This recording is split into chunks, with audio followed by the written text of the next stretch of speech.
6. Yeah. Turn me up a little bit. It's like true. He say something wrong. I'm about to show it to you. I don't know what you talking about. We finna talk about UIL championships. So the UIL tournament championships went down in San Antonio. Yes, hey. Yeah, and we didn't go down there because we had work to do. Yeah. But we kept up with what was going on. Yeah, it's pretty simple too. I feel like there's a lot of outlets that actually go into Texas high school basketball, which is dope. I don't feel like we had that when we were young. Yeah, it's big now. But the way I was looking at it, I'm mad disappointed that a Houston team didn't make it all the way. You know what I mean? Like when we talk about the championships, it wasn't no Houston team in there, and we got so many of them. I thought that it should have been one of us. Should have. You know? It should have, but I got the 6A tournament championship winners here. Plano East. Plano East ended up beating Stony Point 53-41. Yes, sir. And Plano East, we remember Plano East because they recently beat Lake Ridge in the semifinals. And Lake Ridge, I believe, was the team that recently beat Beaumont United. And we know who they eliminated from the tournament because we were covering Seven Lakes for a while. Yeah. So Plano East ends up becoming the 6A UIL tournament champs. 5A champs are Lancaster. Lancaster ended up beating Ellison by a whopping 59-30. Ellison, we know them because they the team that eliminated Thurgood Marshall, and Lancaster before that eliminated Amarillo High School in the semifinal round. They were the regional champs. Hey man, just because I thought we re-rolled right past it, I want to talk about before you get all the way into that matchup. Stony Point and Plano East, that game, Stony Point only lost to 2 teams the whole season, and they were both Plano East. Stony Point, really? Yeah, the only 2 losses they have. They played Plano East once in the regular season, lost, and then lost again in the championship. So I thought that was something that we should have. Well, I wanted to pinpoint. That was that's a good point. You know what that means? That means that Plano East had their number. Oh yeah, Plano East 40-0. They haven't lost a game. Complete. Yeah, 40-0, 14-0 in district. Number 3 in the nation. Look that up too. Oh, that's nice. Yeah, that's what I'm saying. Before we get all the way in, because I didn't even think about it, man. They won low key, and they weren't a Houston team. But the fact that I wish we could have watched a whole lot more of their season because this seemed like they were balling. Yeah. I remember going to see Clements and Seven Lakes, believing this is the top basketball teams in the city, so this must be high-level basketball at its best. Yeah. Plano East seems to be the deal, the real deal. Bro, they were beating teams by 30, 40, 50 points. They scored 90 points in one game, which I thought was, I was like, man, I don't think I saw anybody else score. Do you have the score for that first game they played against Stony Point? No. I could probably find it quick, though. I could probably find it pretty quick. But yeah, it wasn't close. It might not, well, that's what I was looking at because they seem to have held them to 53 points in this last game. Yeah. 53-41 means the game probably was a bit closer than it was at this score than it was when it ended. So it looked like they still had their number. Yeah. But Stony Point seemed to probably was more into the game this past game than they was before. Stony Point also had a lot more close games. I don't think there was only one game that was maybe a couple points difference when you look at Plano East. Yeah. Stony Point, they had a couple games. They almost lost to Westlake. I don't know how to say it. Is it Rose or Rouse? They almost lost to them 59-56, and they almost lost to Lake Travis. Those were all Stony Point wins that they won. There's a lot for the young players there. When you have to win games that are real tight and you have to win several of them, then next season when it all comes around again and you get into these close games where you just had a whole season where you had to beat a lot of teams by small margins. Yeah. And so I think that'll play well for everybody that's not a senior on that team. I think it was a tougher matchup than we thought. That's why I thought we need to go back and highlight a couple points because there was a couple players they got a player on here that was scoring 22 points on Stony Point. You were looking at Stony Point's notes, you would have thought they were going to win this game. Yeah. But of course, Plano East did win. Half the points. Yeah. Over half the points. What was his name?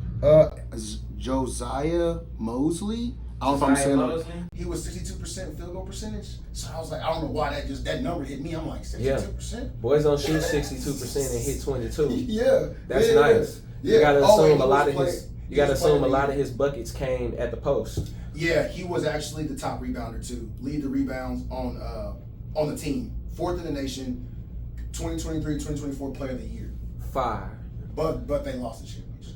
What's his name again? Josiah Mosley. If I'm doing it wrong, let me know, bro. I'm sorry, but Josiah Mosley. That's what we gonna go with. Yeah. Remember that name, because that's gonna be important later. Yes, sir. Tell me, you got these kind of notes on Lancaster and Ellison? No, I wish. I wish. All right, then I'm gonna move on to the 4A UIL tournament champs, and they are in Dallas. Okay. Oak Cliff ends up beating Silsbee 80-66. Oak Cliff put up 80, which marks the highest championship final score this year. Wow. Putting up 80 points is a big deal in high school basketball, especially at this level where defenses get tougher. Yeah. Guys get bigger, guys are more experienced. You got more seniors in this tournament than you'll see throughout the school year. Oak Cliff, we remember them from eliminating regional champs Stafford in the semifinals, one of the last Houston teams. They had some ballers too, Stafford. I looked at some smart. Yeah, I did too. I want to touch on that in a little bit. Okay. You got the 3A champs, don't you? Yeah, so you got 3. I went all the way back. So you got Holiday Eagles played Ponder Lions, and then Ponder actually advanced. They won 62-46. Then the Hitchcock Bulldogs beat the Cole Cougars 57-40. So Hitchcock won? Yeah, so actually Hitchcock played the Ponder Lions in the finals, and Hitchcock actually won that game. So they are the 3A state champs. Oh God! Yeah. Now, hold on. Now is a real good time to note that Hitchcock was number 11 in the city.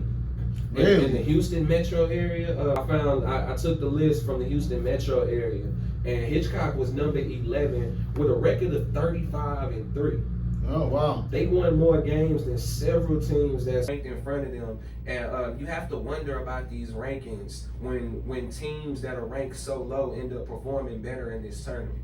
But more about that later. You got the 2A champs too. Yeah. So when you go into 2A though, you had the Lapland Indians beat the New Hope Leopards 40-39. Yeah, and then you had the Thrall. Wait. 40-39? 40-39, 1 point game. 1 point game. Yeah, that actually got them into the state game. Okay. I'm going before just to give it kind of a lead up, but the that's the semi. Okay. Correct. So the opposers would have been the Thrall Tigers versus the Shelbyville Dragons, 67-52, which advances them. Man, bro, I told you I'm writing them down. I'm laughing. I like the Shelbyville Dragons. Can you send me a shirt, please? So Lapland plays Shelbyville, and Lapland beats Shelbyville 47-36 to be the 2A state champs. Nice. Yeah. I ended up getting the 1A champs. The 1A champs was J-Ton. J-Ton ended up beating Benjamin, two schools. I'm not familiar with J-Ton. I'm not familiar with these schools, but J-Ton ended up beating Benjamin 60-53. Okay. I noted that J-Ton actually eliminated Fayetteville, which I am familiar with, 65-26. A score like that, number one, the difference in this score would be the biggest difference in the score you find in any of these semifinal games. Mm-hmm. This was a blowout. These two teams. 65-26. Sheesh. Yeah, that's almost 40 points. I think it's more impressive than only let them score 25 points. The 60, that's great, but only letting them get 25 buckets in a state game. 26. Yeah, my bad. That's crazy. That's crazy. So obviously, J-Ton, that's a good program that we might need to be paying a little bit more attention to coming into next season. Yeah, it seems like we need to. So right here, I got the final top 10 in the Houston metro area. You want to go over? Yeah, I would love to. All right, so at the end of the season, we have Atascocita locking up the number 1 spot. Atascocita and Humble winning 30 games, 30-8. Number 2, Fort Bend Clemens with 32-1. Lost 1 game all season until the UIL tournament. So remember, we covered Clemens. We liked Clemens. That's Devon and Josh Clark's team. These guys are seniors, so we can't wait to see what they're gonna be doing next. It's nice to see some of that stuff you see on Twitter and stuff that you can see some of the recruiting already kind of going on. Yeah. I checked some of them out, and I do see it. Kids reposting other stuff, schools and stuff. Yeah, you gotta see, get a little glimpse of what's going on. Number 3 is Seven Lakes. Seven Lakes and Katy finished with a 36-3 record. Seven Lakes won 36 games and only lost 3. Yeah. That's mad impressive. Yeah. I noticed that a lot of these teams are playing. Some of them are playing more games than others. Yeah. 36-3 means Seven Lakes played 39 games. Mm-hmm. Atascocita played 38. Fort Bend Clemens played 33. It's crazy to see Atascocita at the top whenever Seven Lakes went further, I believe. Well, and they're also about the same, maybe, I think. And also, we don't know why because we didn't cover them. Yeah. But the Max Preps kind of sets this up by difficulty of schedule. When you look at some of these teams I got beneath Seven Lakes, number 4 is Booker T. Washington, 27-5. Number 5 was Thurgood Marshall, 35-3. Marshall don't fit the bill, but Booker T won 27 games, lost 5. But if you see some of the teams they had to go through to get to their 27, yeah, you'll understand why they may be ranked higher than some of the teams that won more games than them, but didn't have to see like some of the teams that's on this list we going over now. Yeah. This list, hold on, let me finish going through it because I got a huge point to make about this list. Thurgood Marshall in Mo City ended up finishing 35-3 for number 5 in the city. Okay. Episcopal and Bel Air finished 27-8 for number 6. So outside of the top 5, they won 27 games, but they lost 8, which is the difference between them and Booker T. Washington. Number 7, C.E. King High School won 24 games, lost 11. Number 8 was Cy Falls in Cypress, 26-5. So that's a decent record. We didn't cover Cy Falls, but I remember them in the UIL tournament putting up some numbers. We talked about them a little bit. We didn't get to cover them, but right. We talked about them. Number 9 was Cy Springs, which we did cover. We did see a game or two from Cy Springs. They finished 28-10. Mm-hmm. 28 wins is big. Yeah, it is. And I understand some of the teams they had to play to get there too was tough. So shout out to those guys. Number 10 was Fort Bend Travis, who went 28-7. I wish we could have saw more Fort Bend Travis. I was trying to see them towards the end of the season, but with Seven Lakes doing what they were doing and Clemens doing what they were doing, 8 spots ahead of these guys, we couldn't prioritize them over these guys. There's a lot of great basketball being played. Actually. Yeah, it was exciting. About this list, I found a few teams, and I didn't even go outside the top 25, which was on the first page of Max Preps. I saw several teams that won a significant amount of games ranked outside the top 10 for teams that didn't win 30 games. Now, I understand that they take how difficult the schedule is, the teams that they're playing, into consideration when they make these rankings. Which they should, yeah. Which they should. But the UIL tournament seems to tell a different story. Yeah. The UIL, so my point about this is that these schools, these young guys can only play who you put in front of them. 100%. So it seems they suffering from the way the schedule is made and how it's playing out. But if they're beating these teams, I think they deserve for their rank to show it. You know what I mean? But you said suffer. I also think there's some that are profiting from that too, because you got some slated programs that don't get that talent through that come through. Mm-hmm. They had a good group in 15, 16, whatever years, and then they got a group that's not as great. Well, they're still playing that same strength of schedule. I have a although I get that point, I don't see it that way. Yeah. I see it in a sense to matter of fact, not that I don't see it that way, because it's a valid point. Some teams will benefit from this, but I got Hitchcock, number 11, won 35 games in 3. Why are they so far beneath Booker T, who won 27-5? Although I did point out the strength of their schedule, at most they could have only won 32 games. Yeah. With 27-5, that's 32 games.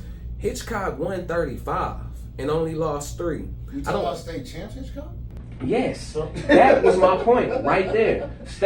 Hitchcock won the UIL tournament for what was it, 3A, 2A? Yeah, no, 3. It was 3A. Yeah, they won that tournament, which means that they 35 games and 3 losses. They 35 wins and 3 losses was no fluke. They went and beat everybody they put in front of them to win it all. So it almost gives credence to the fact that Hitchcock should have been ranked way higher than that. They were as good as their record said they was. Even better, maybe. And they are ranked several spots beneath Booker T. Washington, who didn't come close to the amount of wins that they had. And so Hitchcock won more games then Booker T. Washington played. And Hey, I could drive it home for you. You know where Booker T is. We know exactly where Booker T Washington is. yeah, Where is Hitchcock? In the middle. It's a little town. You know what I'm saying? That's why I think that's where Fair I think enough. they have those That strengths. advantage. Yeah, they have some are benefit and some don't. Hitchcock probably got a good year, good talent coming through. He said, "Oh yeah, we about to ball," yeah. and did it. But I I still think they should be considered though. I agree with you there. I can accept that, but I had a real problem with that. Beneath Hitchcock, I found Bel-Air. Bel-Air was number 12. Bel-Air, I believe, were the regional champs. Yeah, They were in the UIL semifinals, or Yeah. matter of fact, they might have lost at the regional round. Yeah, the team regional full of champ. juniors too. That's dope. Yeah, and I'm just like, they went 30-7. Yeah. They won 30 games and lost 7. Why are they ranked number 12 beneath a CE King High School that's 24-11, South Falls that's 26-5?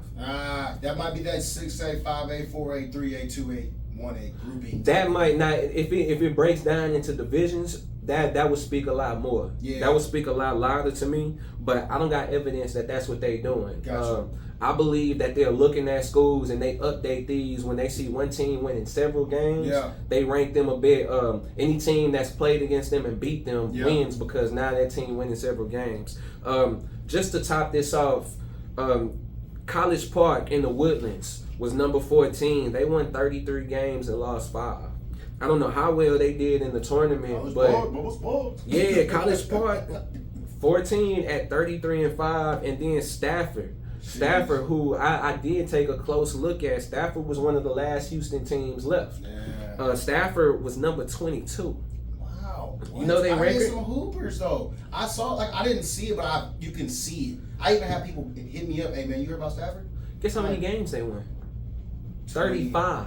What? They won I 35 was and they 28. number 22. Stafford lost in the UIL championship round. So it's like or the UIL semifinals. So it's like I don't understand that. I don't understand that. I think that the guys who create this list, I would like to know more about how they doing this, you know?